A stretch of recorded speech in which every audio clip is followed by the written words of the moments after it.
Avast, ye mateys. We continue to navigate through the quieter part of the year for the mini golf world with two legends from across the pond. Ready, steady, go. Let's pop into the podcast. Hiya, Mr. T here. Call me Tom if you wish. I'm recording in the middle of a cold streak in Minnesota that has been nonstop sub-zero temps in both Celsius and Fahrenheit, with a peak of minus 20 Fahrenheit and minus 28 Celsius. So I'm thrilled to be talking mini golf with you right now. You can find all of the mini golf designs and reviews and more from myself and the Pink Putter at acoupleputts.com and on social media at coupleputts. Going to have more reviews coming up. You can also check out minigolfdesigners.com for all of the mini golf work we've completed for clients across the world. And if you need some mini golf goodies, we have coffee mugs that at this time of year, they're great. You can check them out at minigolfgoods.com. And I'm Pat, the co-founder of the mini golf website, social media conglomerate, The Putting Penguin. At this point in the winter, I think we've played every indoor mini golf course in about a 50-mile radius of our home, which isn't really a lot, but we're really looking forward to some potentially nicer weather in the next 6 weeks so we can get outside to some of the courses soon. Little birdie has told me that potentially Matterhorn will be open early April, so looking forward to getting out there and hitting some shots for our September tournament. But, you know, we're always trying to do stuff, and you can find all of our Penguin mini golf antics, including our course reviews, which we're still slowly getting through, by looking for Putting Penguin on most of the social media outlets or visiting our website at theputtingpenguin.com. And while you're out there scrolling, don't forget to follow the Puttcast mini accounts as well. And then, since you're clearly in love with our podcast, make sure you're liking, subscribing, and giving us a great review wherever you choose to listen to podcasts. And we've had a couple requests of people who want some of our episodes on YouTube, and we're going to try to do our best to put some of them here and there. And I have a project in the works for podcastmini.com where I'm going to make some links for some of our interview-specific episodes that people might be interested in looking at going back on that. I'm saying that here now, so I actually go in and add those links. It's on my to-do list, but maybe it will hold me more accountable if I say it in front of a mic from my home office. And the world feels like it is changing at a rapid pace and is nonstop. But the one thing that remains the same, the podcast, is the official podcast of the American Mini Golf Alliance, the AMA. AMA is the largest circuit of competitive mini golf events across the U.S. The current full year schedule is listed on the event history page, and there's only a few events at this point. We're confirming a few more details before we put it in the upcoming event section, but pretty much all of the AMA season is in the upcoming event section with some details. As we get closer to those events, we're going to add more and more details, whether it's related to rules, the purse, and all of that, as well as a point of contact if you need some information on those tournaments for the AMA, which we're both obviously very involved in.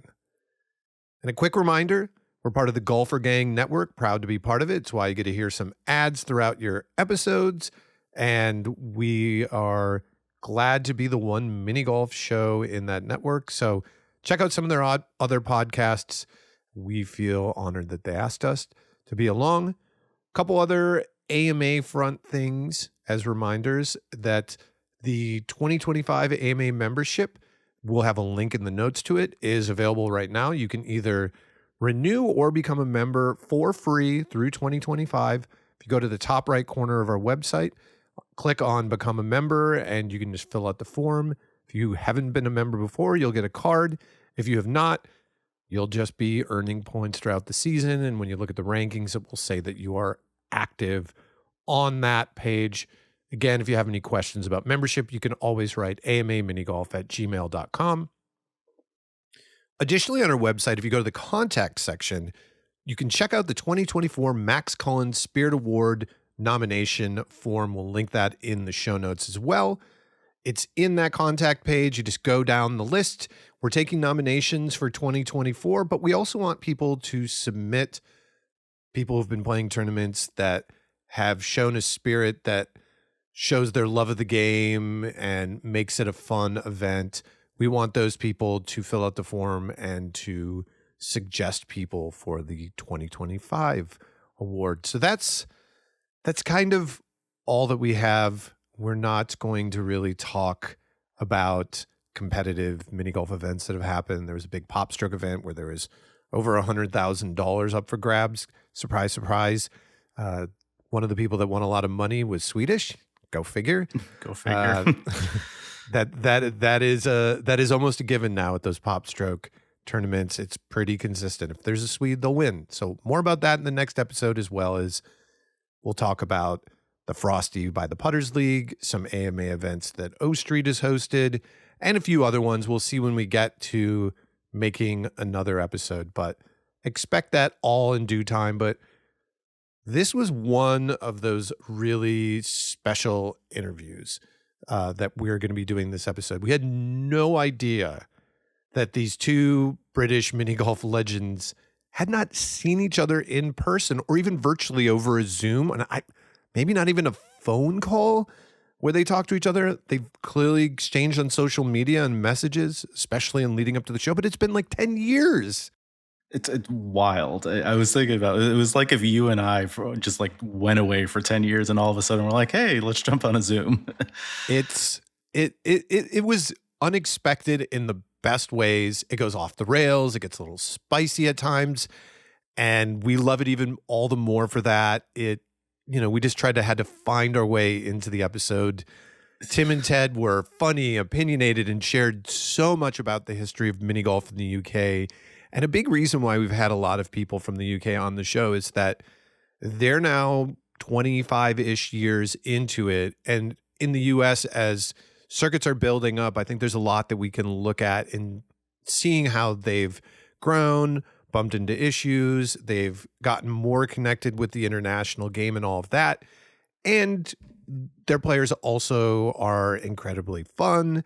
They're incredibly gregarious and speak English, which is easier for us as interviewers because we don't speak any other languages. So we're just honored to host this reunion, and hopefully you'll have as much fun listening to this conversation as much as we did. So let's jump right in.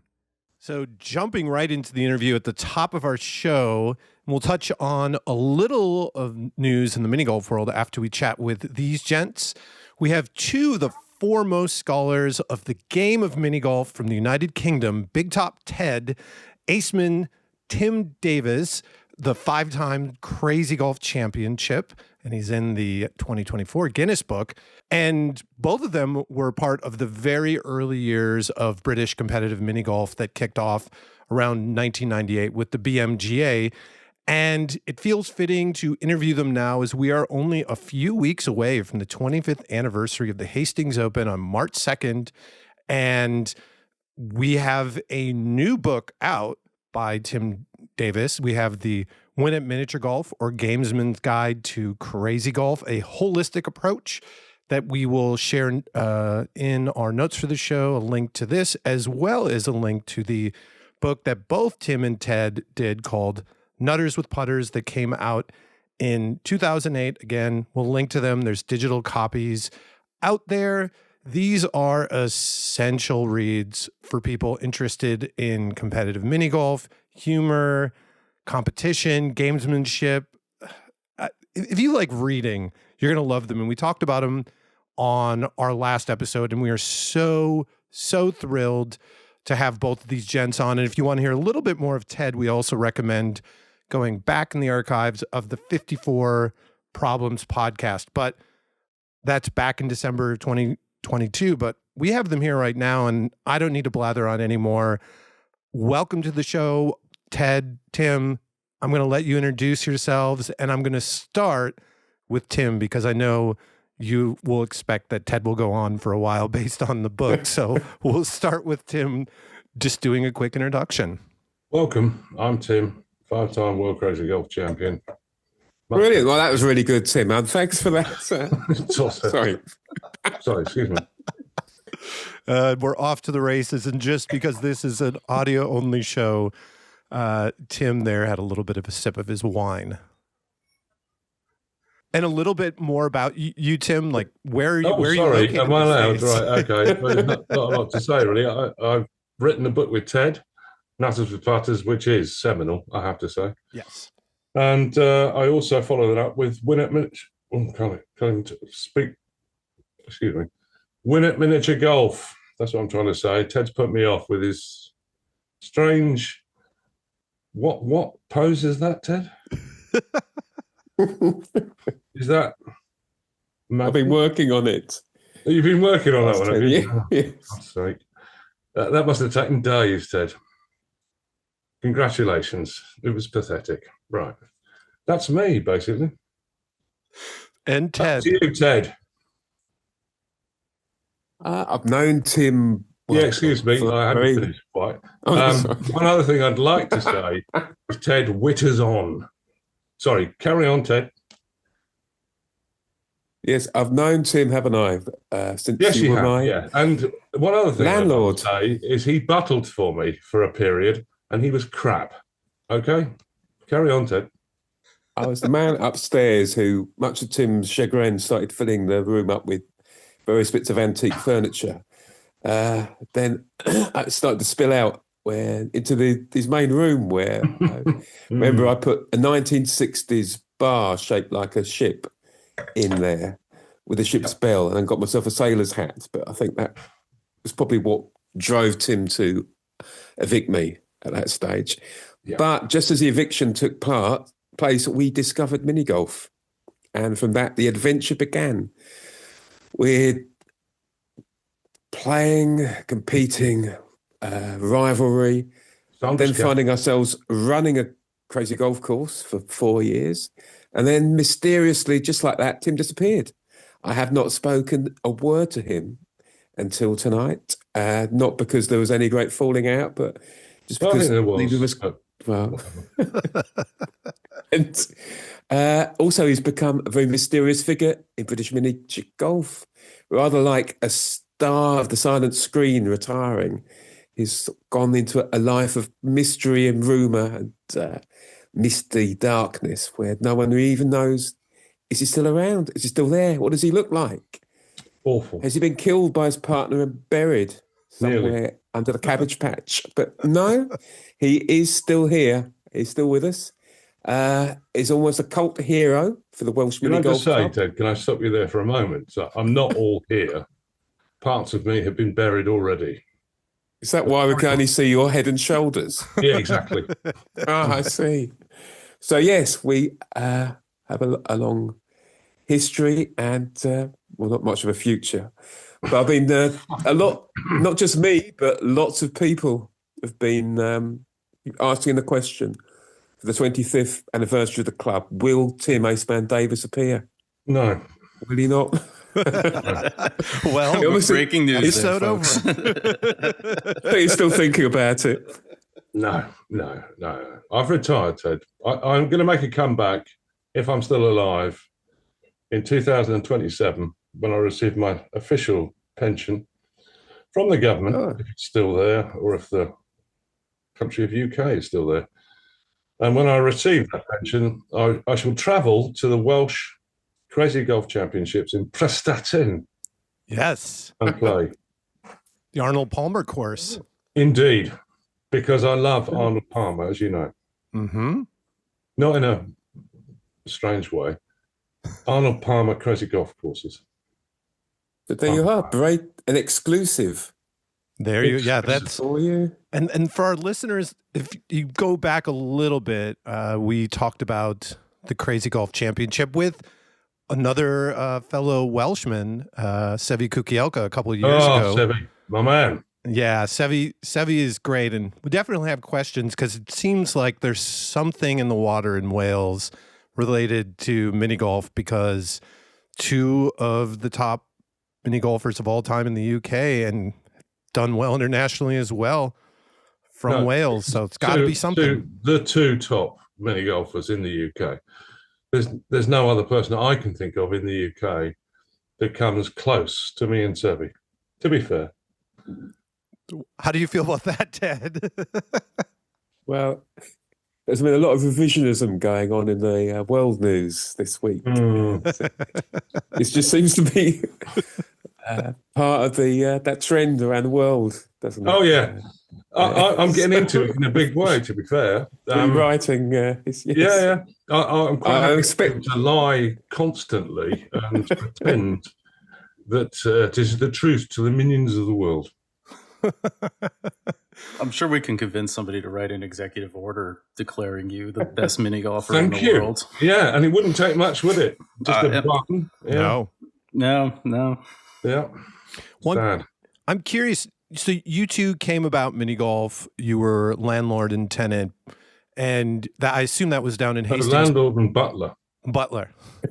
And I assume this is down in Hastings, but did your history with the game go back further? Was this something that you enjoyed sort of playing on vacation, or were you playing competitively just with friends, or was it just something that just kind of came about being in Hastings? No, I've played since I was 2 or 3 years old. So, and I played golf as well. Mm-hmm. Ted took up the sport. There's a pitch and putt. But there was a pitch and putt course as well. There was East Hill, which we used to play quite a bit against you as well. Yeah, and you were crap at that as well, weren't you? Yeah, I could never get it in the air very well.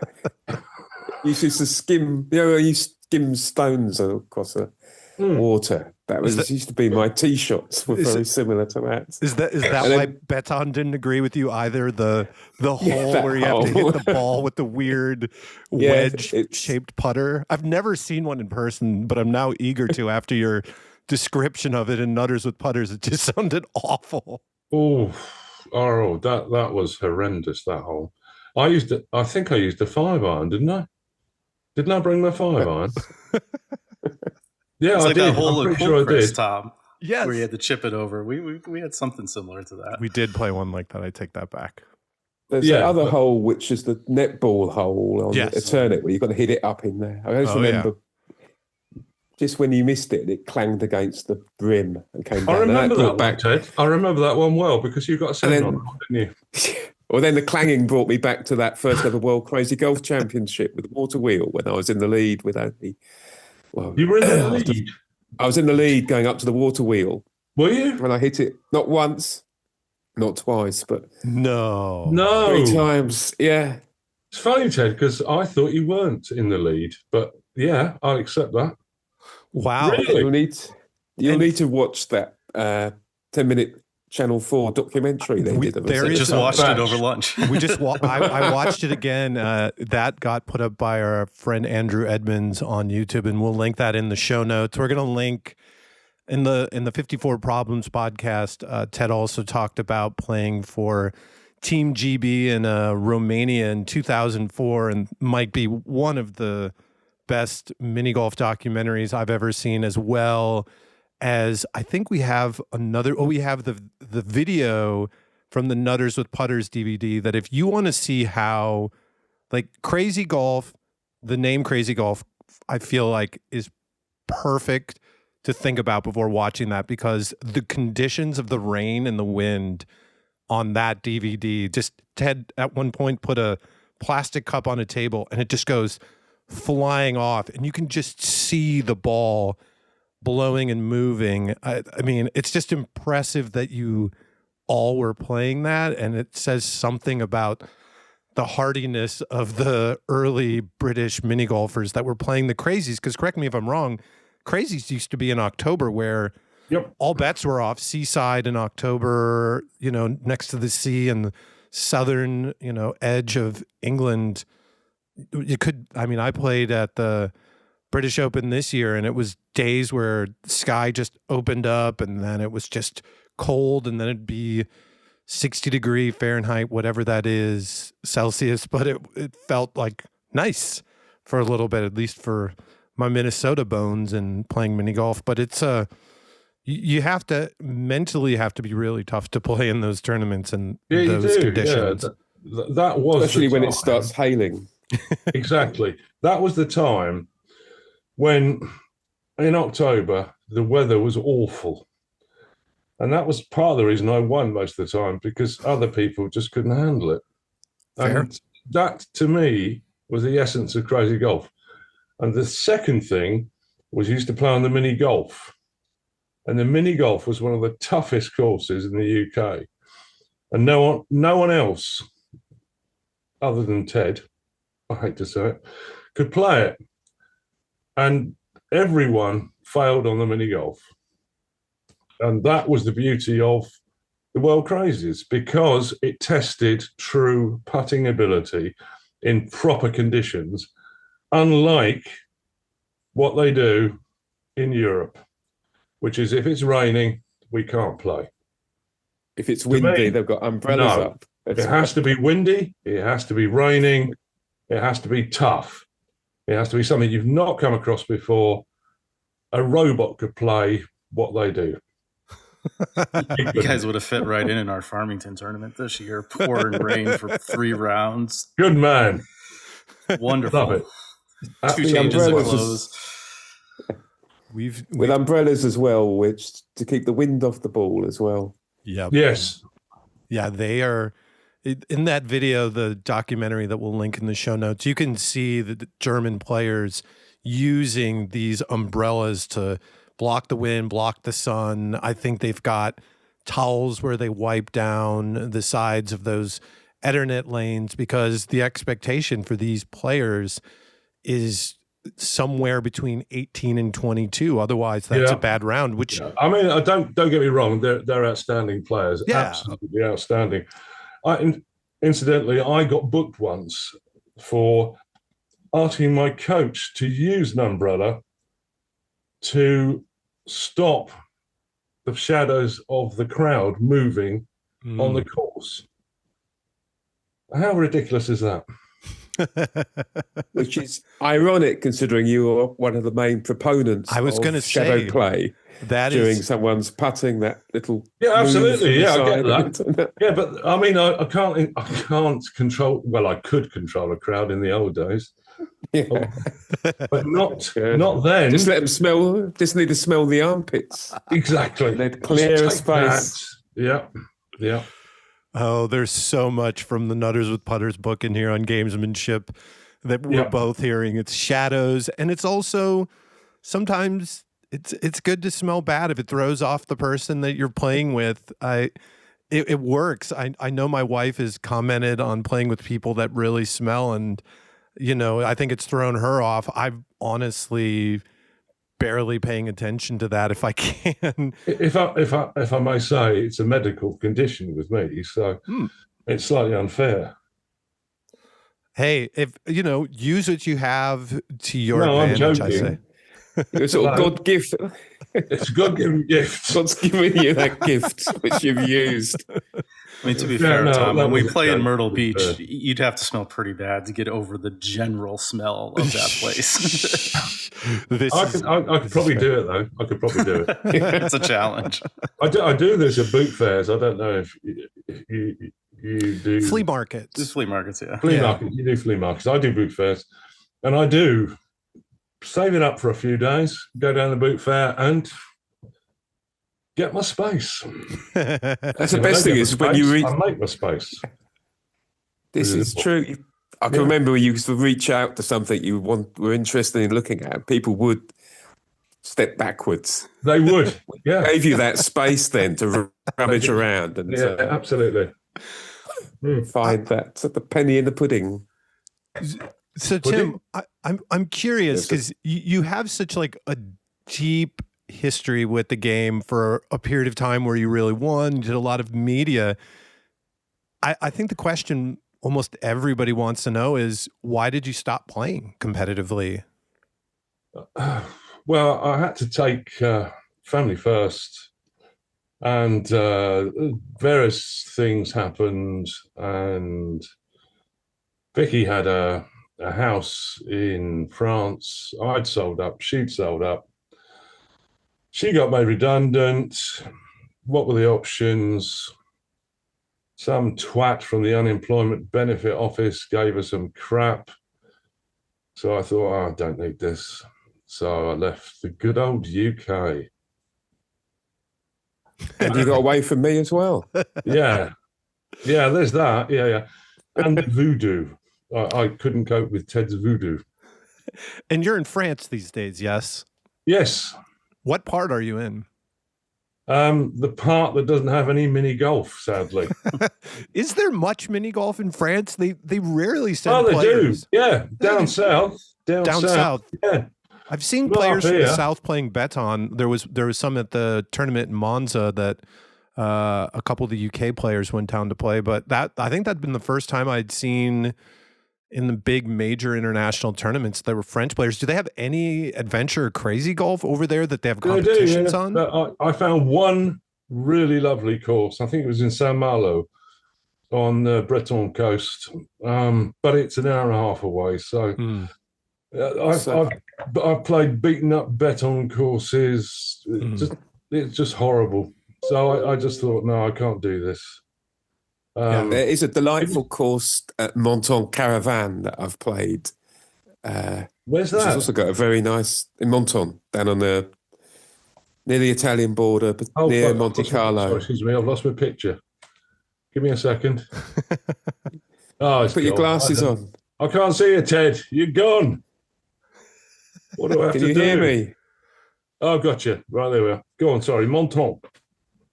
Yes, that's a lovely course there. And it's got probably the best mini golf course restaurant next to it as well. Oh. They do suckling pigs. Oh, there you go. That is just stunning, Ted. I mean, that's the key to a good mini golf course is what... Suckling pigs. I remember I was thinking about this and I was thinking, what makes a wonderful mini golf course? And it is the little cafe attached. Veggiati in Italy had this wonderful little cafe attached, and you went in there and you had the most wonderful coffee, any alcohol you wanted, and it was just blissful. And the Italians just do hospitality. It's just the way it should be. Hospitality. German courses all have bars as well, and the Prague one. You remember that when we played Prague? Bars. Had bar and drink. Yeah, that was one of the things when we were down in Texas on a trip. Every one we went to seemed to have some sort of bar or beer garden or something. I mean, we went to one that was called Putt Pub that was basically just a bar with a mini golf Putt wrapped Pub. around it. It was great. I forgot about that. And we went to the Cool Crest, the one that had the hole that's like the one you play in beton where you have to like chip it. We played the Cool Crest course in San Antonio that I believe was built in 48.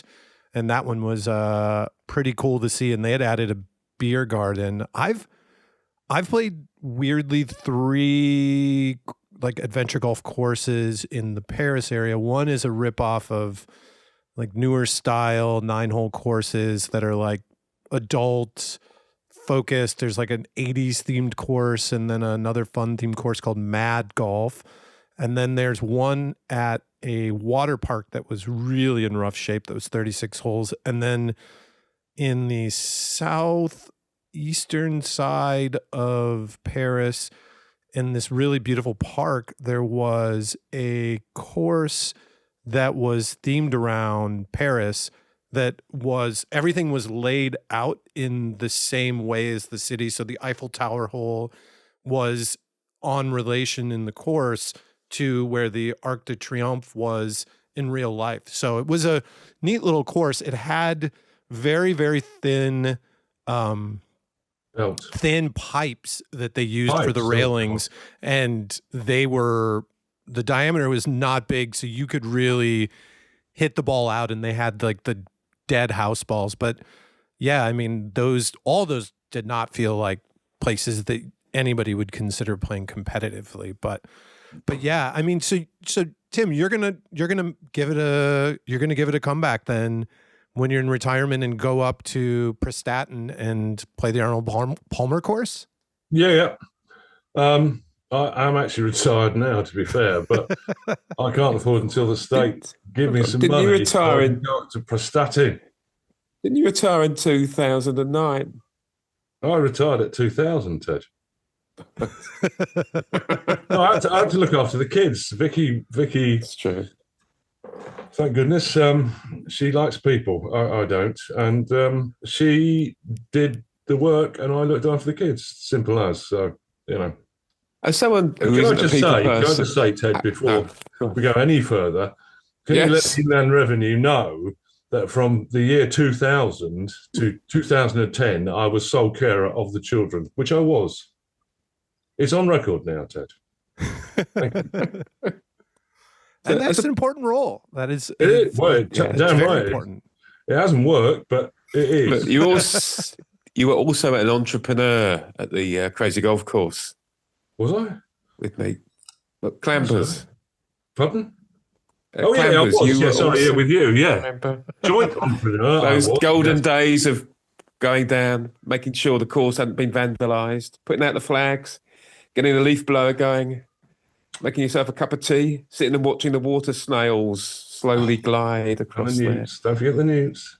And the water boatmen also were Oh, the water boatmen. They were You knew it was going to be a quiet day if the water boatmen had done a couple of laps around the pond and you still hadn't had a customer. And Clambers was the course in Hastings that was not connected with the current Hastings Adventure Golf. That was up the hill, or was that connected to the finest golf course, mini golf course, crazy golf course, whatever you want to call it, in the UK? Second was the mini golf on the seafront. Both have sadly gone. What would be the hardest course right now that you know that's in existence? Would it be Dunton? Would it be Strokes? Strokes is pretty tough, yeah. I remember. I don't want to. Who's in charge at Strokes now? It's still Matt. Well, yeah, Matt and his wife. Matt. Yeah. And his mum and dad, or not? What's the score? They've stepped back now, though. So Matt and his wife run it. Right. Matt's mum interrupted my zone.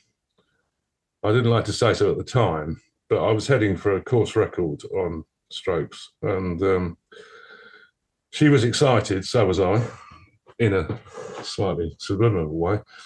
And she just, I don't know what it was. It's one of those moments, it's happened a few times in my crazy golf career where people have said something and you just go off. You come out of the zone. And I can't explain it because it was a lovely thing she said to me. And I just thought, and it was gone. Completely. Have you not experienced that, boys? No.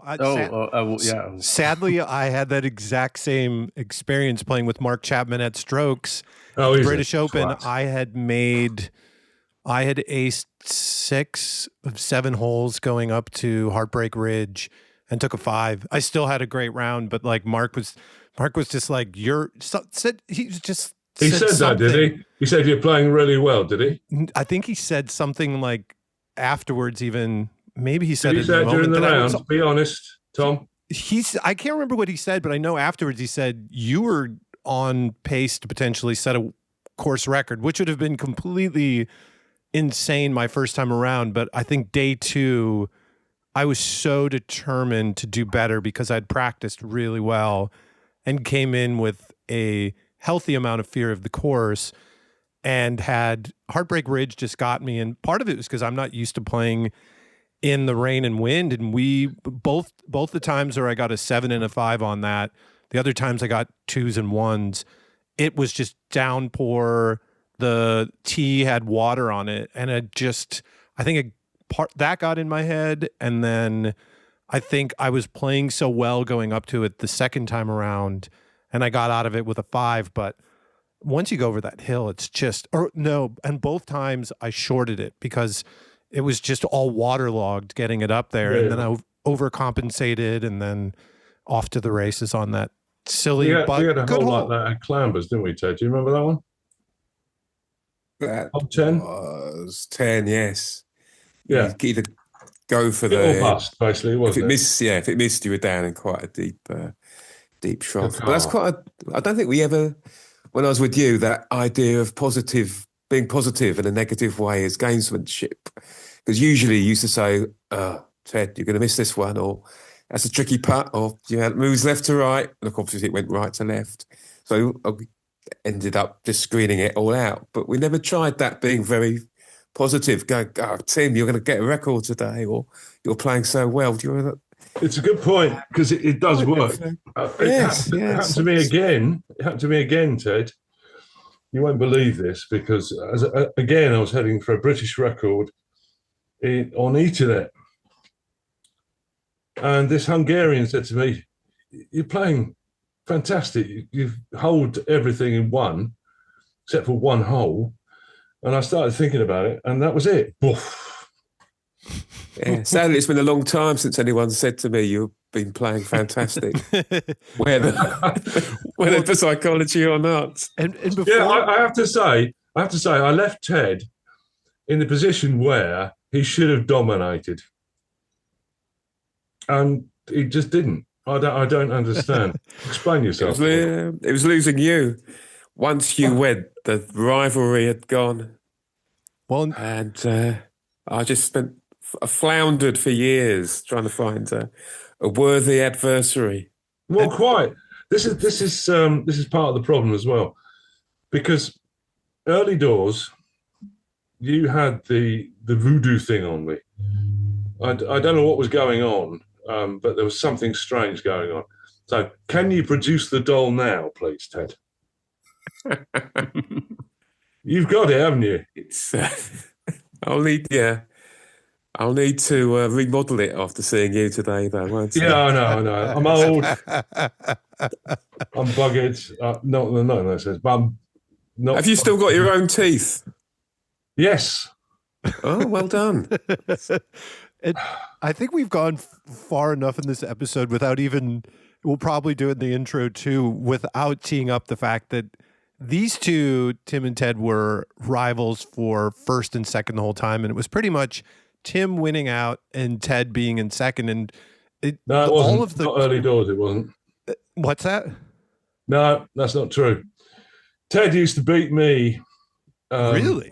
There were 2 years, which I couldn't explain.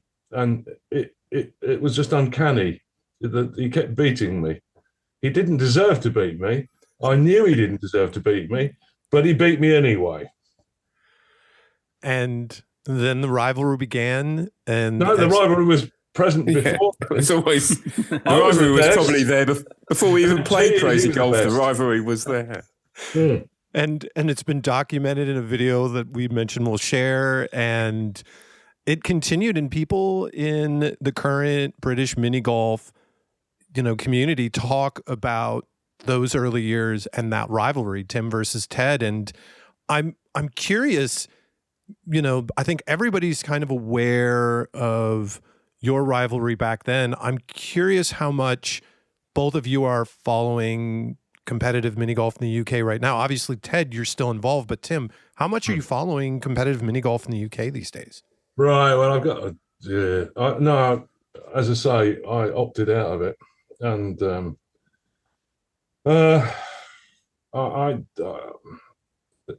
a number of reasons. Towards the end of 2010, I think I'd had enough of the way things were going, and it wasn't the same thing for me. It wasn't the fun. The fun had gone, and it was sad because when I started the World Crazies with Marion and David and Chris Richards, it was fantastic. The essence of the sport was fun, and it's gradually got to the point where it isn't so much fun anymore. I'm sure I'd love to compete again, and I'm sure I would enjoy it. But we had Batman and Robin there, didn't we, Ted? I remember seeing that in one of the videos. Yeah, I mean, and we had what's his name, Botto, with his strange putters.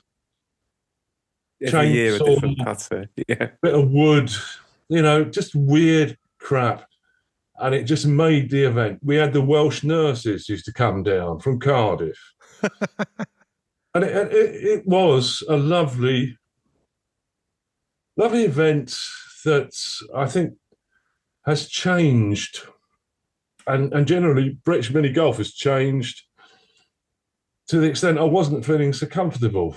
Although, having said that, I wasn't so comfortable early doors either, because there was this overseering crap going on where people were controlling what was going on to the extent that it just wasn't fun.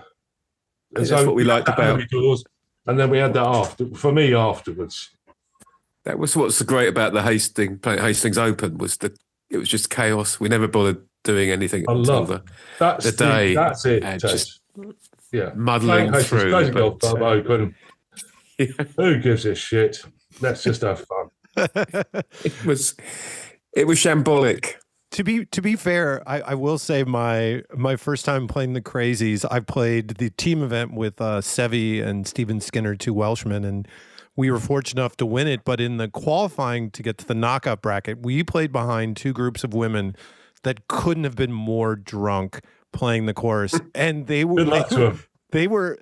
They were so funny, and Marion Homer was scoring us, and I think she was kind of getting annoyed with them, and I honestly was like nervous about this tournament and watching this group of women just get up there. They were not listening to Marion. They were not playing the rules. They were playing the lighthouse hole where they weren't taking it back to the tee after they missed, and they were playing it out of bounds and back in bounds. And I don't know, there is something about the fun of people having fun on a mini golf course that honestly for me keeps me excited and calm. I think when it gets super serious, everybody's looking at the scoreboard constantly, and like that part of it, it's, I remember years ago in a local league, one of the guys in our group who kind of a curmudgeon stopped playing.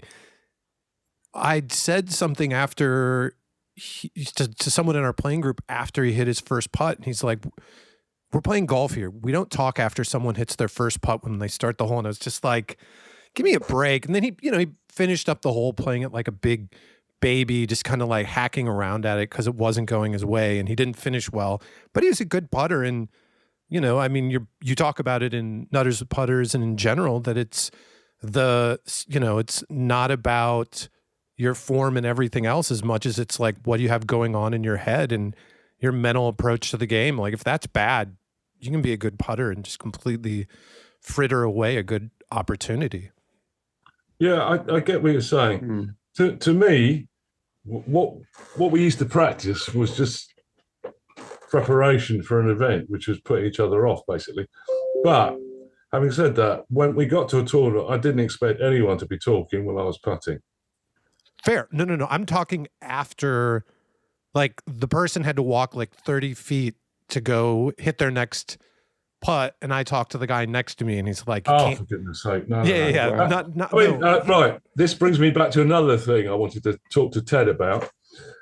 Ted might not remember this, but there was a tournament that I was leading in the British Open at Clambers,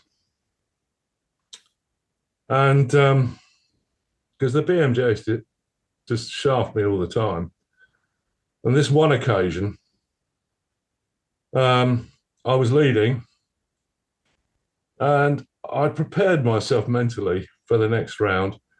Ted was in my group, final foursome,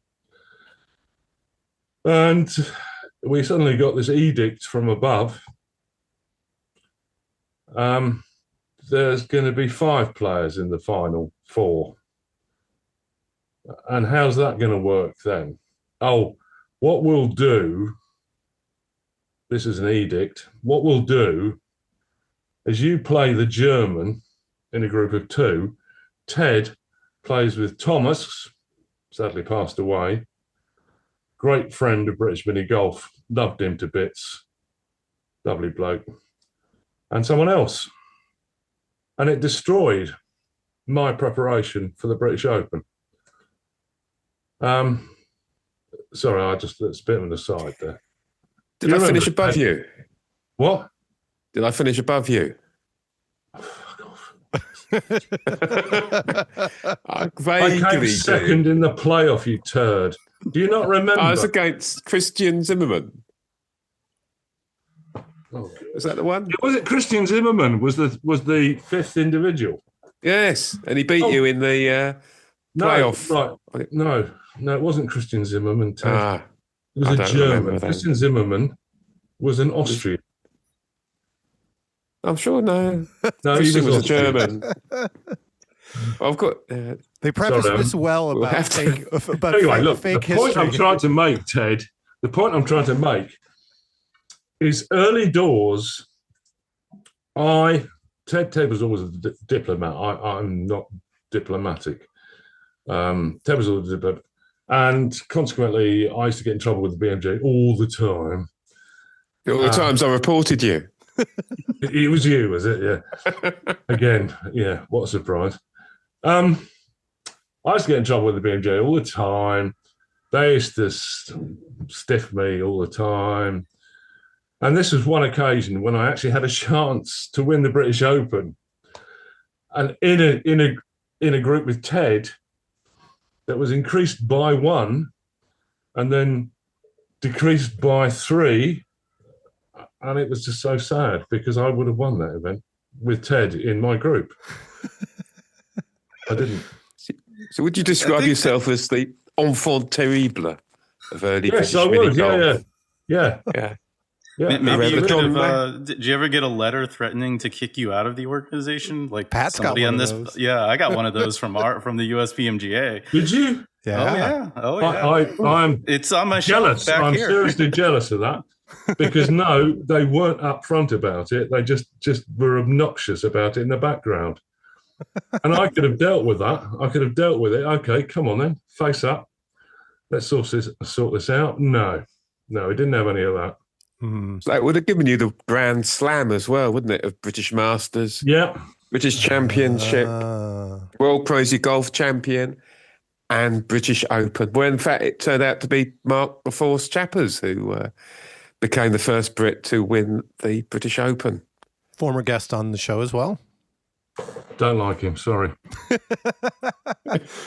Ted, Did you know he wanted me to train him?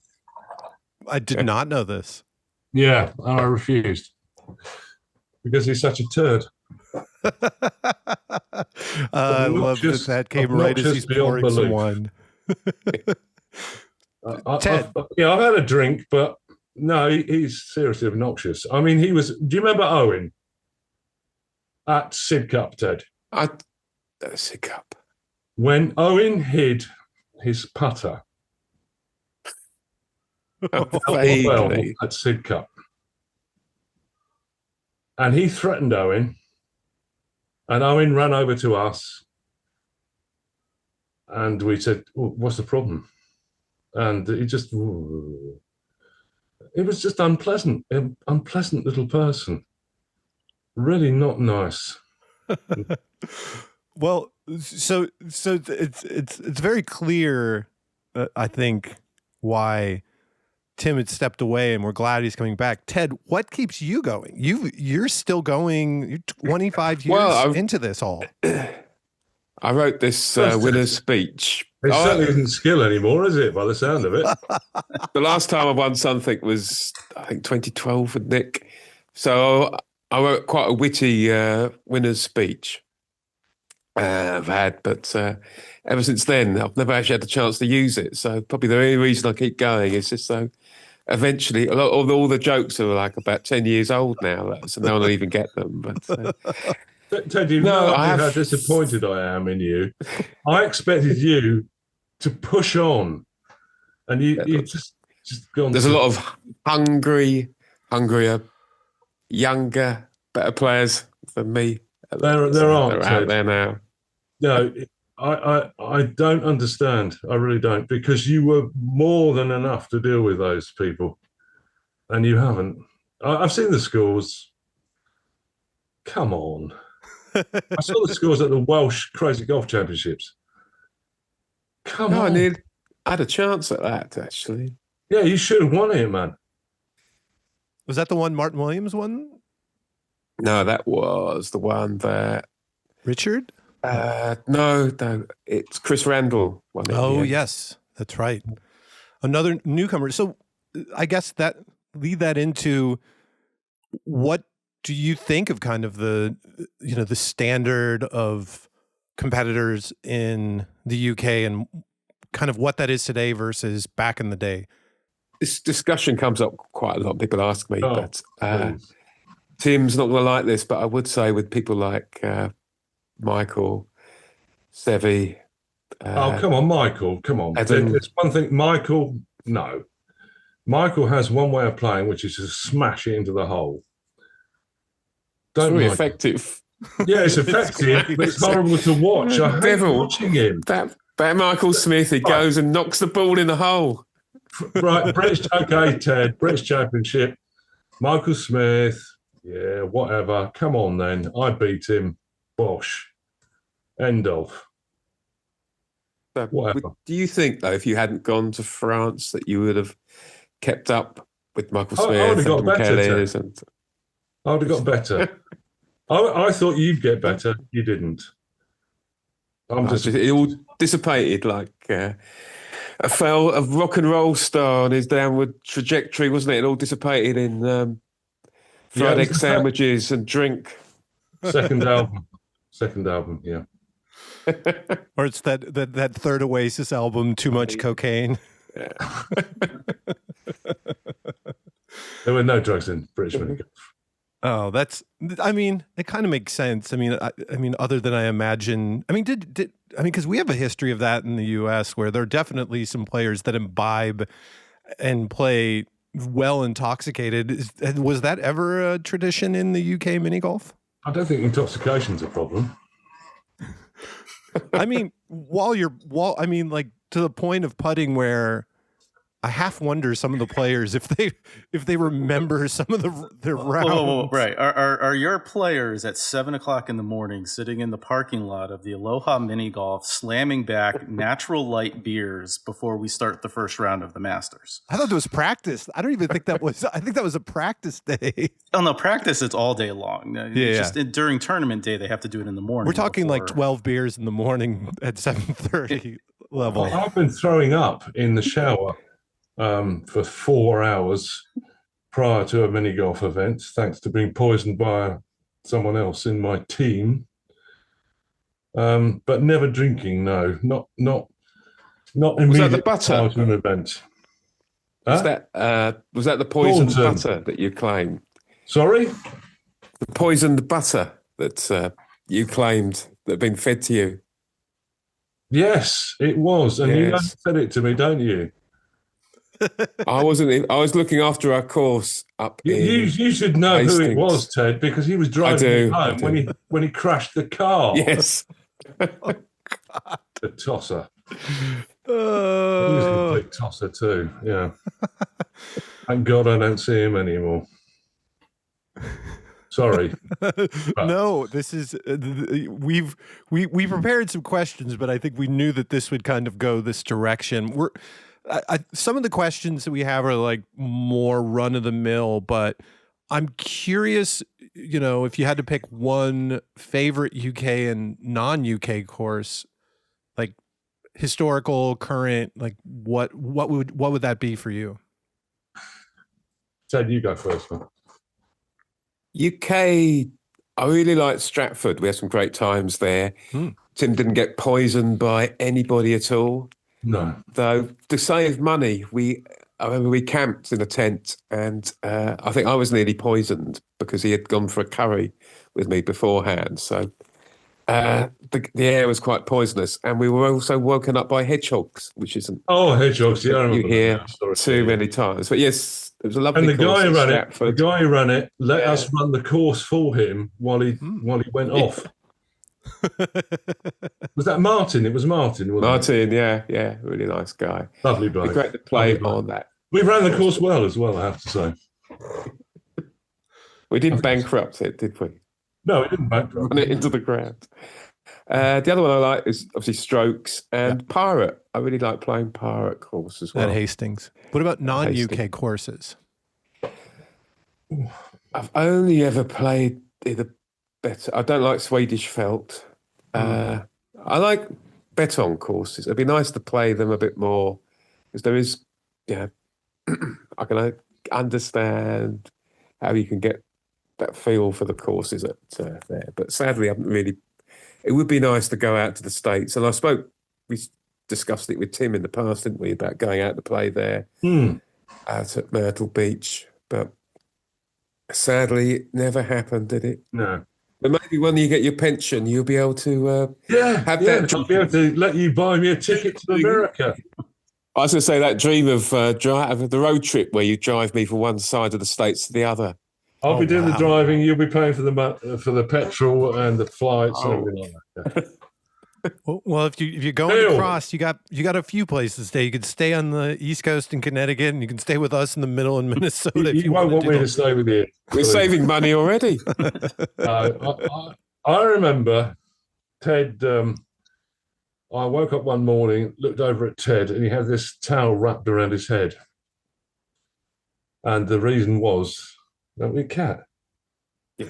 And the reason was, I snore so much. Okay. And I do snore. Yeah. I think it ruined my game, didn't it, that day? Because it did. Sleep deprivation. Was that when we were playing the doubles? Yeah, it ruined your game as well. Yeah. Oh dear. So anyway, what about you, Tim? Like is the Arnold Palmer course is going to be sort of the top for you in the UK? No, it's not. Clambers, minigolf. I mean, unquestionably, the two hardest courses I ever played, but the two best courses I ever played. Strokes, excellent. What other courses, Ted? Remind me, because I'm just getting a bit aged now. Stratford upon Avon, yeah, obviously. Stratford, And you've played Sevy's Aces course? No, not yet. Not. I hope to in the future. It's really nice. It is a great course.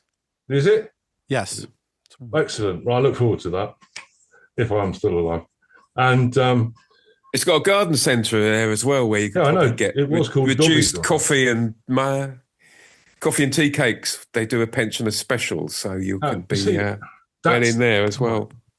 Good point, Ted. You cannot have a miniature golf course without sausage sarnies, and that's Strokes. Sausage sarnies, proper breakfast, lovely cup of tea. Can drink a bottle of wine with the owners after the event, which I did. So Strokes is up there, definitely. Overseas, Vergiati. There's a bet-on course. The people, just the best I have ever experienced in any miniature golf competition. Just so welcoming. And I remember arriving at Vergiati, and I thought, oh, crikey, because Ted was meant to go, weren't you, Ted? I think we spoke about it, but again, we spoke about it, and we agreed that we were going to go. But strangely, I was the only one that went. Iceman agreed to go as well. Yes. No, okay, whatever. Okay. Yeah, three of us agreed to go, and I was the only one that did go. So I flew to an airport somewhere in Italy, got a taxi because I didn't know. All I knew was the hotel name. Taxi, Bosch. Got there, and I didn't know what was going on. So they chucked me in this room. And the strange thing about Italian hotels is you can't actually see anything without the lights on because they've got the shutters down. I get this knock on the door from hotel porter. And I'm thinking, well, I haven't got any clothes on. I can't see anything. I go to the door and there's this hotel porter outside saying, hello. I'm thinking, what? and it was the chief of police who'd come to meet me. And he was the guy that ran the tournament in Veggiati.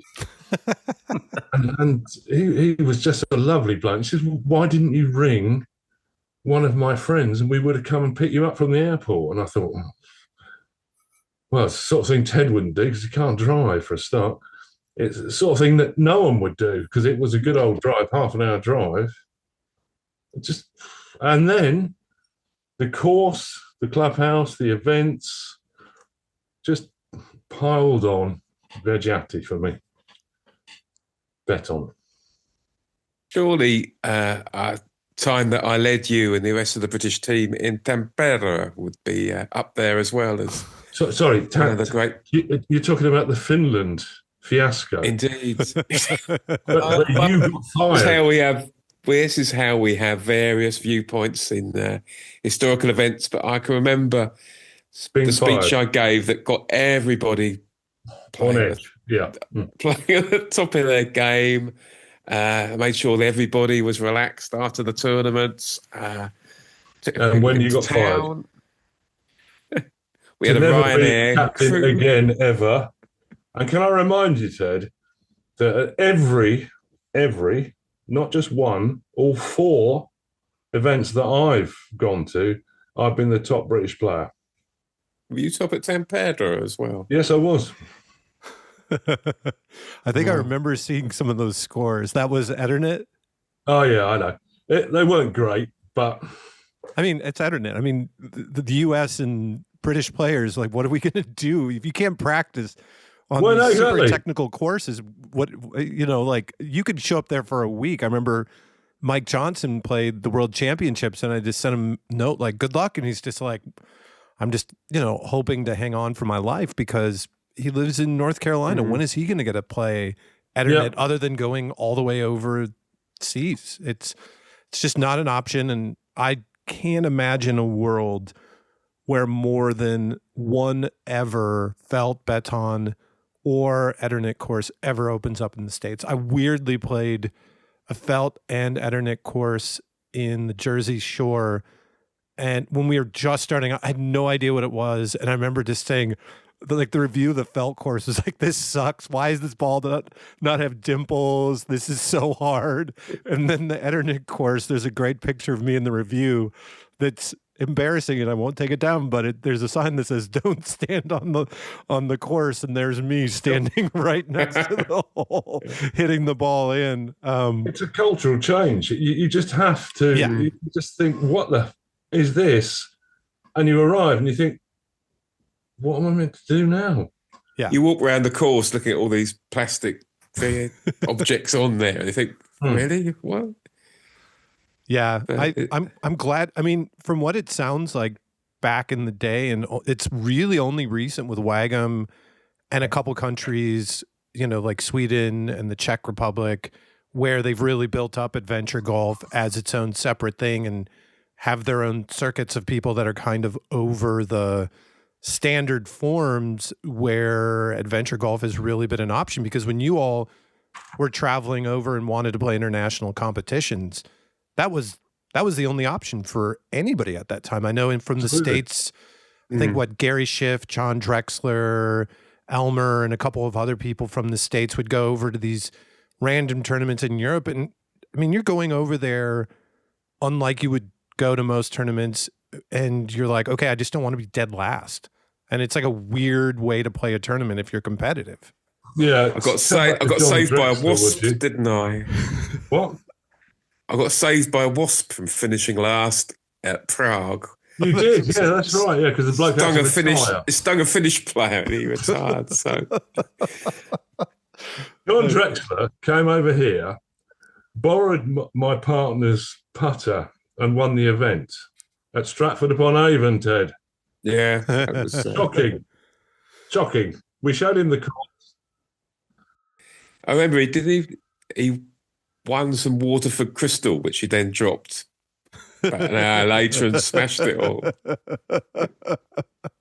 That's unfortunate. He's to me. Yeah. Nice guy. I remember when lovely bloke. Yeah. He sent me I have not met him yet, but when I told him he had followed what some of the mini golf stuff we were doing, and I told him I was going over to play overseas for my first WAGM, and he ended up sending me a few mini golf balls. Just said, "Give me your address," and I just really kind. So John was my coach when we played WAGM in 2019. I was going to say, he was the Team USA coach. I met him in Chicago once for a drink, which was nice to catch up there as well. I think he gave me a mini golf ball then as well. So did he? Back. Oh, he's a lovely bloke. Yeah. well, What diplomatic mission were you on then, Ted? Because I've noticed that all the troubles around the world, you are there shortly afterwards. Other people have noticed that as well. Yeah, I thought they might have done. Yeah.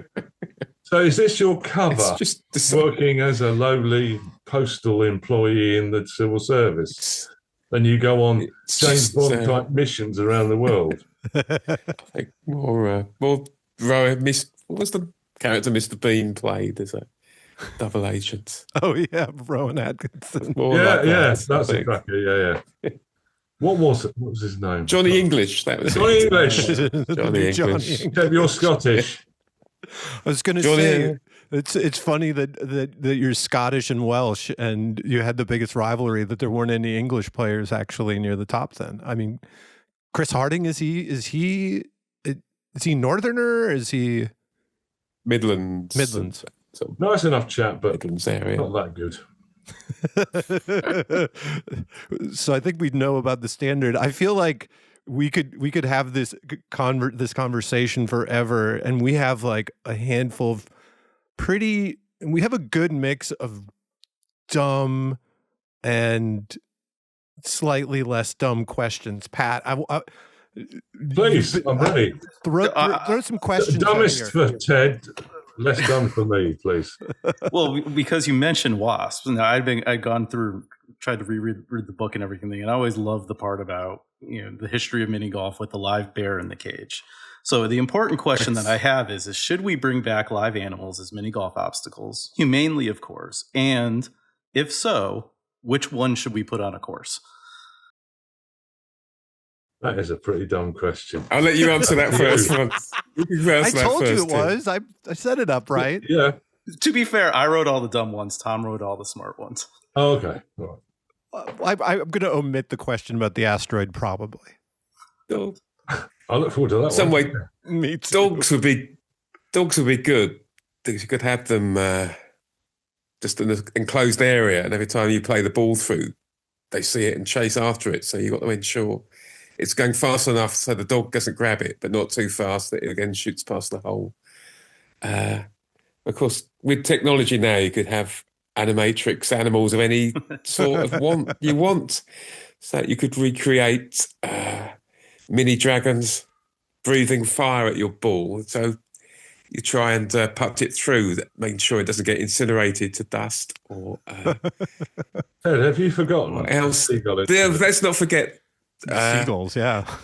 Seagulls that stole. So you could do something recreating Raquel Welch's role in 1 million BC and have these animated pterodactyls that can swoop down on the ball and take them away. Or even better, if they swoop down on Tim Davies and take him away. If I was playing around with him now, yes, that's something to think about. I can think about that after pterodactyl would be a god in your. Anyway, over to you, Tim. I was thinking about the fire. Our buddy Aaron Kaminsky was on the show. Holy moly! I was thinking the same thing. He was in a fireproof suit, and they were shooting fire at him as he was trying to putt. I saw it myself, and I was. Oh God! Why didn't we try that with? We should have done that with Tim, shouldn't we? Tim, we should have. I'd have made you a fireproof suit, and then. Yeah, that would have worked. Yeah. Squirted flaming petrol at you. That would have made a great film. Pat, your next question, because this. I haven't had the first one yet. Answer. Look at me. I'm terrible. Give me a moment. Yeah. I'm thinking insects. I'd like insects because I don't, other than seagulls, I have come across insects on the mini golf course before. I wouldn't want to harm a newt, obviously, unlike Ted. So I'd go for locusts. Very biblical. Exactly. And I would expect. Imagine that. Huh? I'm just trying to imagine putting through with Locust on the ball on your putter on yeah, you. cope with that, Lou. And you're trying to Can you? putt through. Yeah, putting over Locust to the hole. Although maybe I'd be right at home.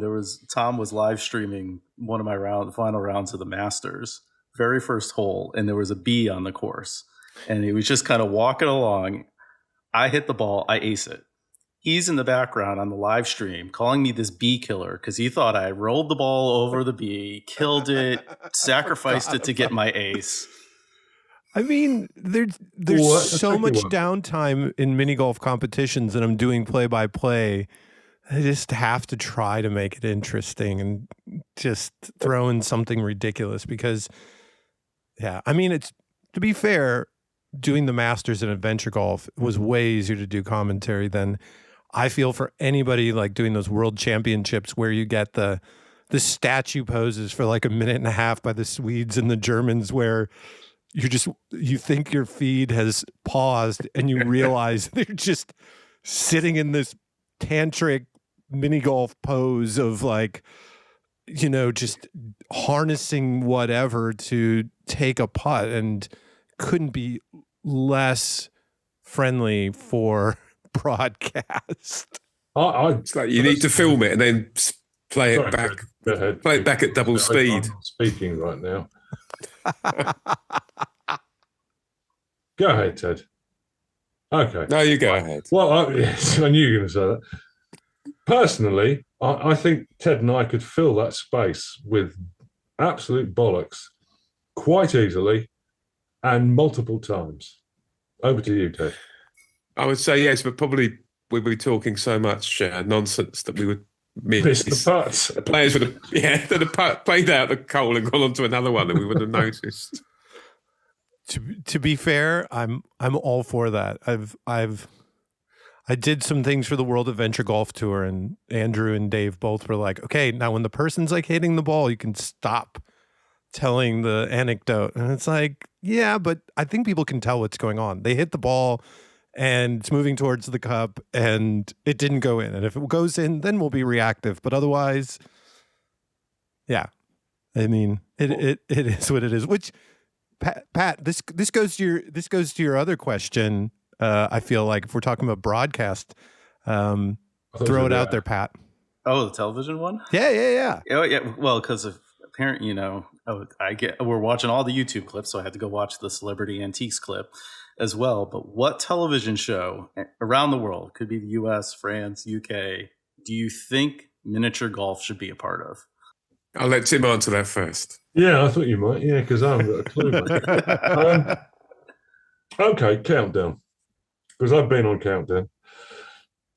And I think words and miniature golf goes together. Mm. And you don't know what Countdown is, do you, boys in America? No idea. I think I watched that one in my hotel room when I was in Wales. I was like sick, and I think I was watching that one. I could be wrong, but I remember watching it. Helps if you're sick, yeah. Yeah. And I just remember watching a couple of different game shows, and I think that was it. Oh, no. You were watching something else. You were watching Cats Play Countdown. What's it called, Ted? 8 out of 10 cats. 6 out of 7 cats, something like that. 8 out of 10. It's 8 out of 10 cats. Yes. Play Countdown. It's not Countdown proper. Oh, well, we'll have to look that up. More sleuthing on YouTube for us. No, it's hilarious. 8 out of 10 cats does Countdown. It is hilarious and highly recommended. From me, Ted? What about you get two people, you can have a mashup of all these different things. You get a group of boys, group of girls. You can focus then on the sort of relationships there, but their job is to forage on a deserted island and make a crazy golf course. And they've got 5 days to do it. And then you're filming them, using the wood, finding what they can, driftwood that's coming up there, maybe a turtle shell. Like Survivor. And their job, yeah, Survivor. You've got Survivor, you've got Love Island. If it's a snowstorm, you've got to do it on ice there as well, and you've got to create a mini golf. You've got a week to make a mini golf course out of Now all the there, things that you Ted, found you've got on it this there. deserted island. Just to make a And mini golf course. the losers get to stay. If you lose, you get to stay on the island. Then we introduce Tim Aceman Davies for the next week. Yeah, and they'd like to leave, Yes, exactly. So but they won't get the chance. if they don't get voted off, they have to spend another week on the island with you. Thank you. I look forward to it. I half thought you were we were talking about getting some women and men together. The one book in Andy Miller's book that he referenced, I had no idea about, that there was some sort of pornography that was filmed at Hastings. Yes, on our course. Yes. I thought you were going to film a sequel to whatever porno was shot at the crazy golf course. It was never like that with me and Ted, to be fair. No, there was. There were rumours, but they weren't true. You do wonder what happened on the course. There's no fence around the course at night, so No, that's goodness true. knows what did happen under darkness. We know what did happen at the course overnight as well, don't we, Ted? But we can't talk about that. No. Were you sleeping in the hut? No, something in the hole.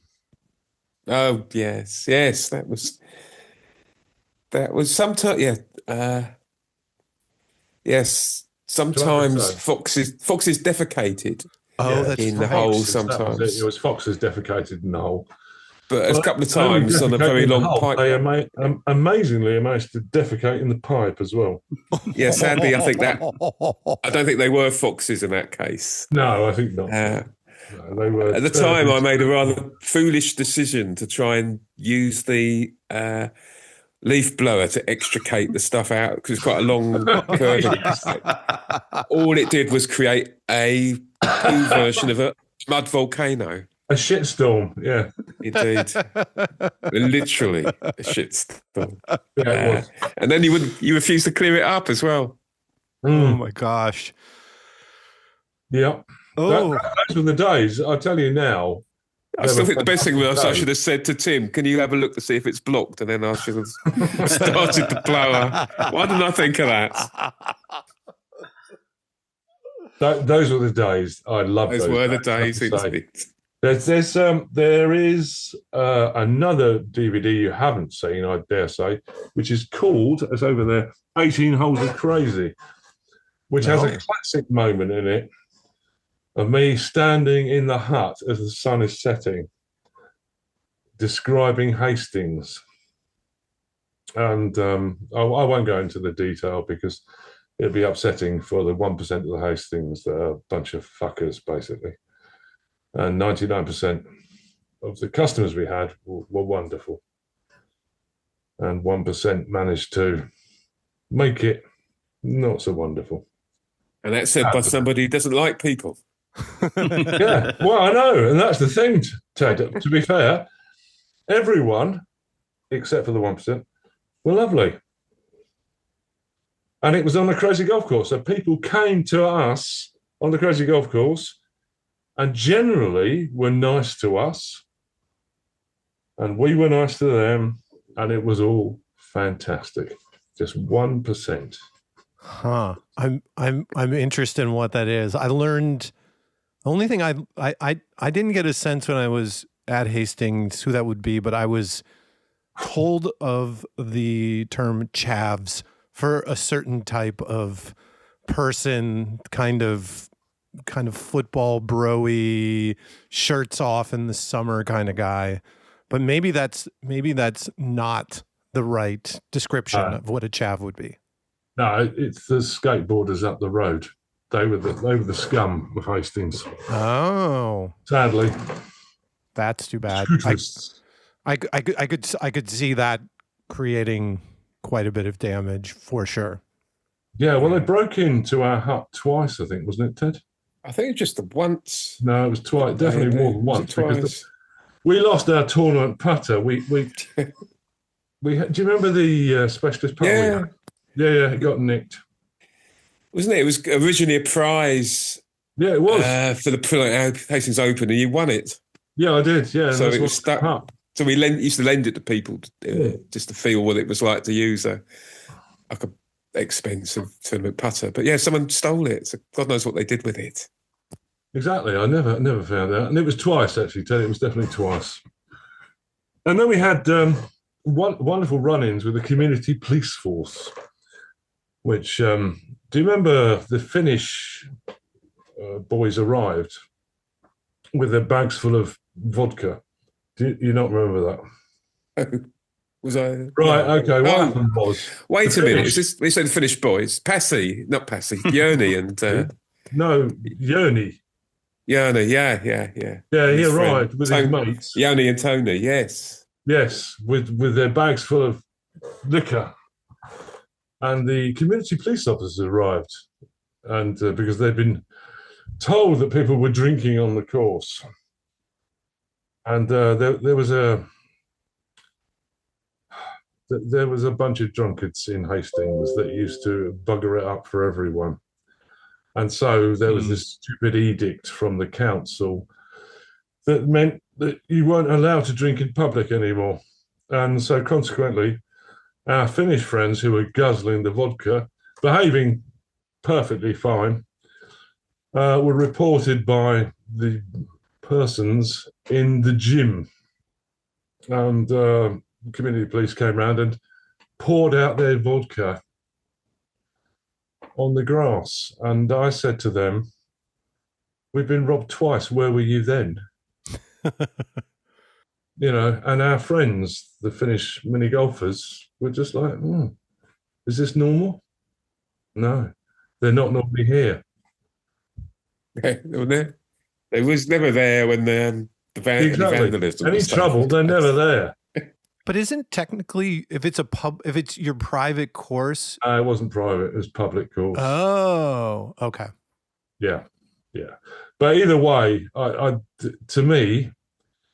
to you, the police just fell in my estimations completely. Then, the local, what are they called, PCSOs or something. I'm not actually sure they're around anymore because of funding. Thank God, they were useless. Bloody useless. Except one of them who got fired. He was quite useful, and then he got fired. Do you remember him? He used to take pictures of all the graffiti. Oh yeah, he's actually the only one who was actually proactive. Exactly, yeah. The rest did absolutely nothing. Except he was the one they got rid of. Yeah. Sorry, a bit of an aside there. No, Pat, I'm going to let Pat keep throwing the questions. I'm looking forward to the next one. I thought I might have some good questions related to quadrophenia, but I'm going to let Pat keep it to the mini golf. And he had some interesting questions about like their writing style and stuff. And literally, like, if you listen to this podcast and then immediately go read the book, you will know everything about their writing style that you need to know. Because I don't know if I've ever listened to two people talk and seen their writing so intertwined. And it's a great thing. I mean, and it's just it's almost like sitting back and getting the narration of the book to you. I mean, during this interview, just been laughing as I did when I was reading the book and these ridiculous stories of them in these competitions and, kind of just having a laugh at and with each other that that spirit of mini golf is, I think, something that everybody should read. But I'm curious, what you obviously speak this way regularly, but are there, like, when you're thinking about putting together these two books, were there writers that you had in mind, or were there styles of writers that you immediately were like, I want to write something kind of like this? No, I stylistically, Stephen Potter. Excuse me, I'm talking now, Ted. All right. Stylistically, Ted has this thing which I could never quite comprehend, but I was quite jealous of at times, I have to say, because his descriptive ability is wonderful, but mine's better, is the way it is. Anyway, over to you, Ted. I'd like to imagine that you dealt more in a Hemingway-esque way of very minimalist descriptions. And, Hemingway-esque, I'll take that. yes, whereas I see myself more as a flower of the Stop there. Can mid-19th we end the century interview milieu there, of please? French No, literature. No. Hemingway-esque. Casting. I've taken it, Ted. Please leave. With the words, it's a firework display, whereas one description bursts, another one flows from that, and leaving the audience going, ooh, and ah, as they run their eyes down the selection of sentences that I've put to page. Yes. Do you not remember the writing school experience? I tried, yes. Yes. Yes. That was a classic. That was a farce as well. It was a farce, but it was a classic because we went to a writing thing. And to mix it up, well, we did lots of things to mix it up, including rich geezer bingo type thing, which is this woman kept writing about what women, Gucci bags and all this crap. So we had rich women bingo. But we also had something else. What was the other thing we had? Oh yeah, that was it. Yeah, I was reading my account of a situation, and then Ted took over by reading part of a book on a train, and that flummoxed them, didn't it? Do you remember that? I seem to remember you wrote a story about you writing a story. Exactly. Based on minigolf. And you were reading that story on the train. And the story I had done was about people smuggling in Moldova. That's right, yeah. Sorry, no. It went down like a lead balloon when I read mine, and everyone afterward, when you did yours, which seemed to have just lifted loads of stuff out of the previous book, they loved it. They did, yeah. The star. I remember it. Sorry, yeah. Sorry, I get confused. I finished reading mine. It was just silence. Yes. Anyway, but no. What was the question? I think it was your writing styles. I mean, we're talking Hemingway. No. There's no more comment on that one. Hemingway, I'm having it. I mean, and I think. Thank you, Ted. That's the only compliment he's ever given me. As I remember, it was great doing it at the time because you're in the hut on a rainy day, and there wasn't really much else to do apart from just concentrate on typing some stuff together.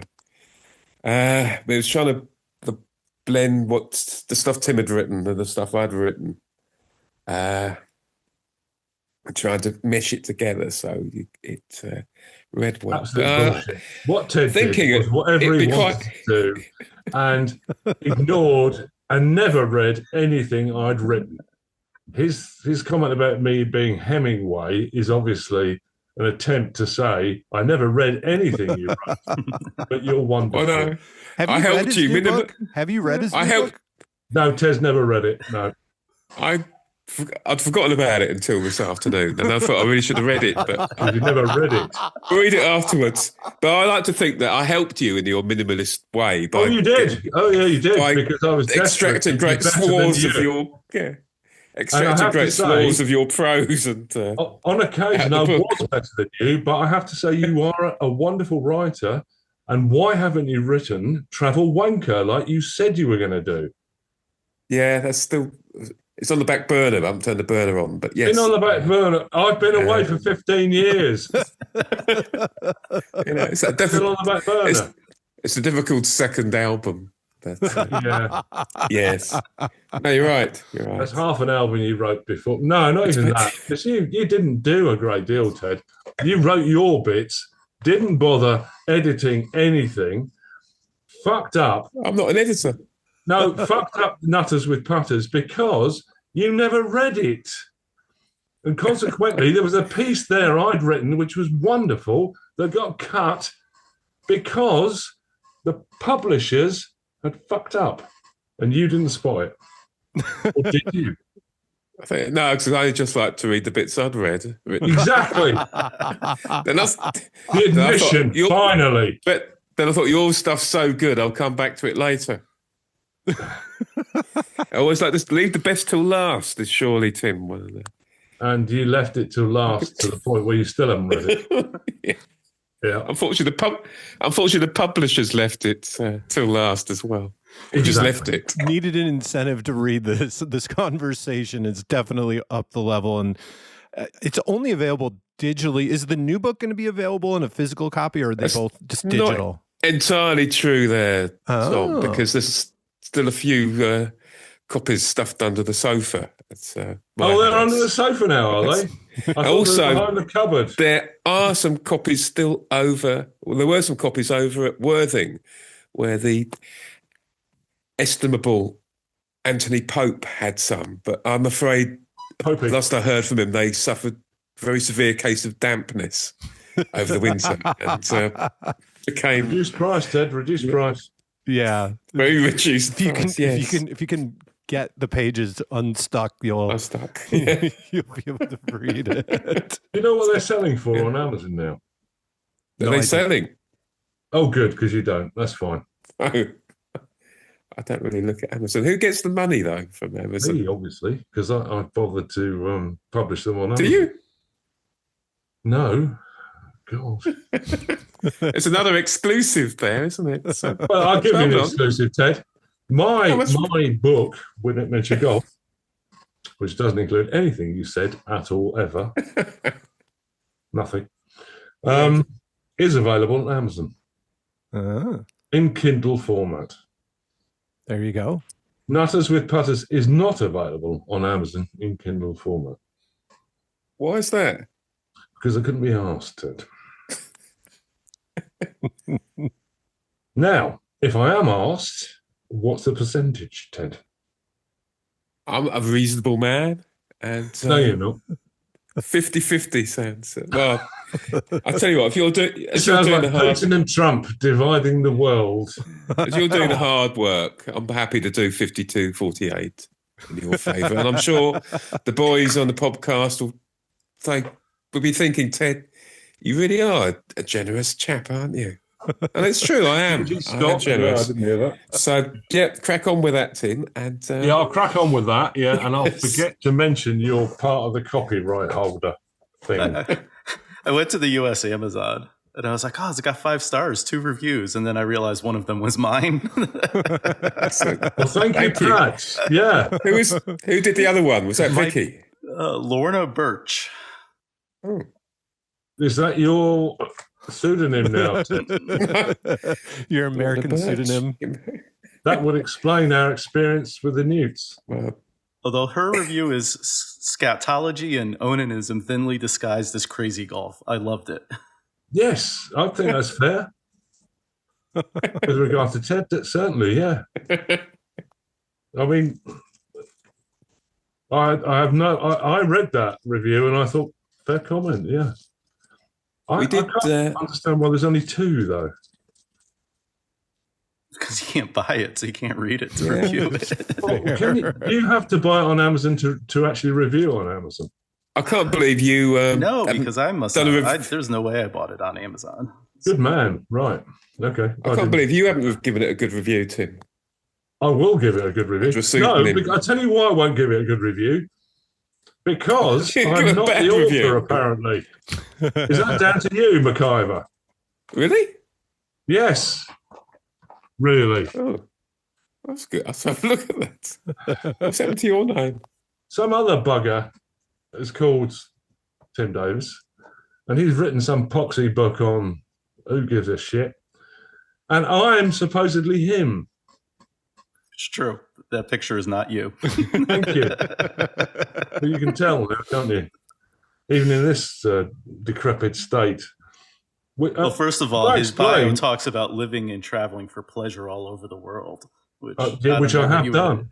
No, I've done that, Pat. I did that ages ago, mate. It wasn't what it was cracked up to be fair.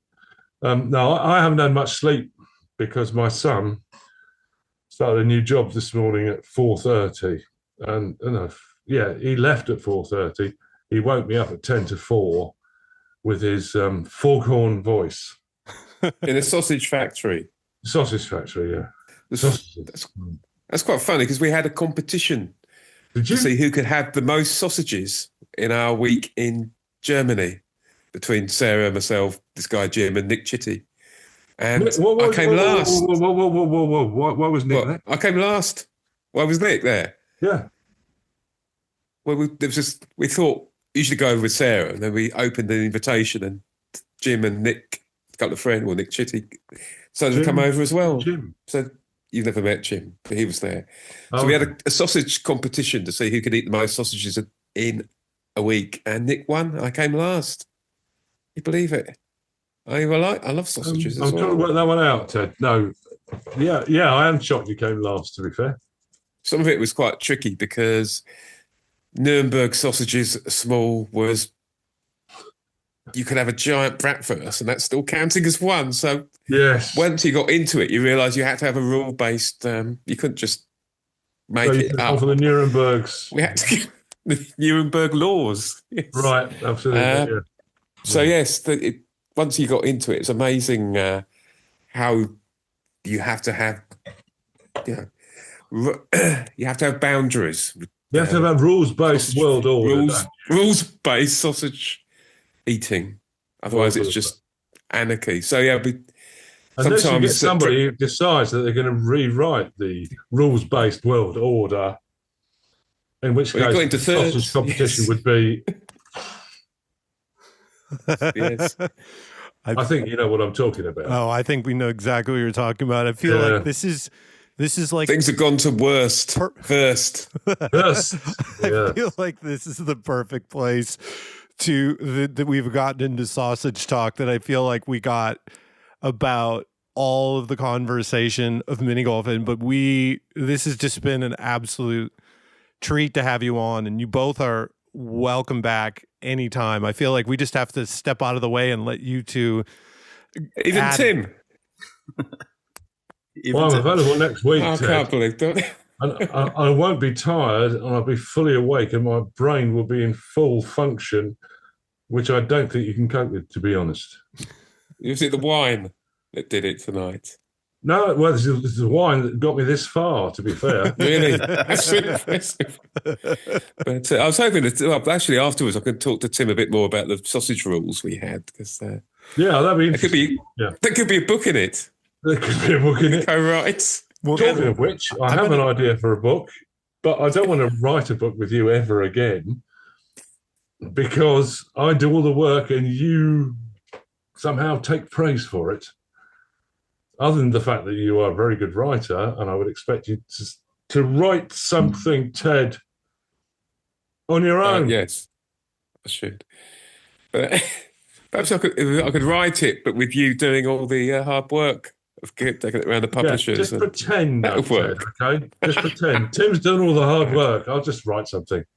And I'm sure Tom and Pat have had enough of this. Yes, I'm sure they have. Flim flam and I have no idea what time it is, but I know pokering. football must have started by now, has it? Who's playing tonight?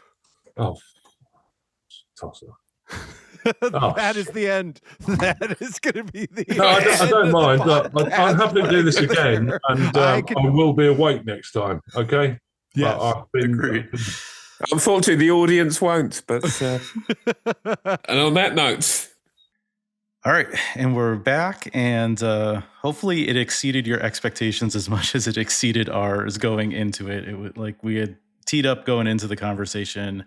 Those two guys are just so funny, and I mentioned it on the interview that I've never read something that just sounded so much like two people talking, and now that we've had them together, it's amazing. We talk about go and read their book. Absolutely should do that. I'm looking forward to the next time we have them on, and as Tim mentioned, maybe we'll all go to Wales in 2027 and have a big old podcast episode, putt off, and some tournament out there. So some positive things to look forward to, and want to thank those guys again for their time in the interview. Yeah, count me in for the 2027 in Prestatyn. Now that our Welsh mini golf club is called the Dragons Mini Golf, that'll be probably my first opportunity to play a mini golf tournament in Wales with my club. So all the more reason to go. And before we go, we want to thank our sponsors, and one that we didn't mention in the beginning, Castle Golf, who has been an amazing sponsor of the AMA and the podcast, is contributing again to help keep our membership free through the 2025 season, and we're incredibly grateful to them. We have a number of courses in the AMA circuit that were built by Castle Golf, and oddly enough, when we talked about Hastings in the UK, the 2 non-crazy golf courses were built by Castle Golf as well. Our big one that we have that we played twice this season is at the Fringe in Roswell, Georgia, where we're going to wrap our season this year. So feels very fitting to have them as a sponsor. But our other big sponsor that we always like to shout out is Walkabout Minigolf, and constantly keeping us on our toes. They've been sharing teasers of yet another new course that follows up their Elvis course, or whatever. It's Viva Las Elvis. It's Viva Las Elvis, yeah. And it's a Vegas and Elvis themed course that I played, I think, a week or two ago with some fellow mini golfers online. It's a blast. It's got some fun novelty holes. It's got some skill holes, and yeah, they're just constantly building stuff at Walkabout. You can even look on their social media and see where they're promoting these putter attachments to your controllers for VR that really give you that real life feel. I have an older one, and every time I pick up the controller with the handle, it really does feel almost identical to hitting a putt and getting that feeling of the ball going in the cup. So check out Walkabout Minigolf. They're well worth getting. I know there's some people who have an aversion to video games, but this isn't your average video game. And I'll tell you, if I'm being honest, I'm sure Meta wouldn't love this, but I own a Quest 2, and I bet if you tracked the time that I have played games on it, that I've maybe spent less than half a percentage point on any other game. It's the only game I play on it, and it's well worth the price of admission. It's the best video game I've ever played in my life, and I love video games. So take that as it is, and we just really appreciate that they're behind sponsoring us in the AMA and what we're doing. They're wonderful people that run it, on top of the fact that the game itself is fantastic.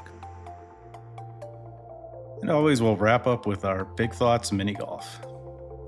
So during the run of this podcast, we've tended to stay on the edges of anything too political, in part because the US had a president who wasn't trying to actively burn the nation to the ground, although it was right after an attempted coup when we started the show. Unfortunately, we're now in a time of quite the opposite with Trump as president.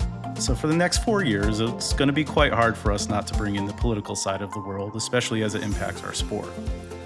Right now, I just want to use this space to remind everyone that the podcast, as well as the AMA, is a loving community, and all are welcome to talk and play mini golf with us, despite whatever orders this government decides they can throw around about sports.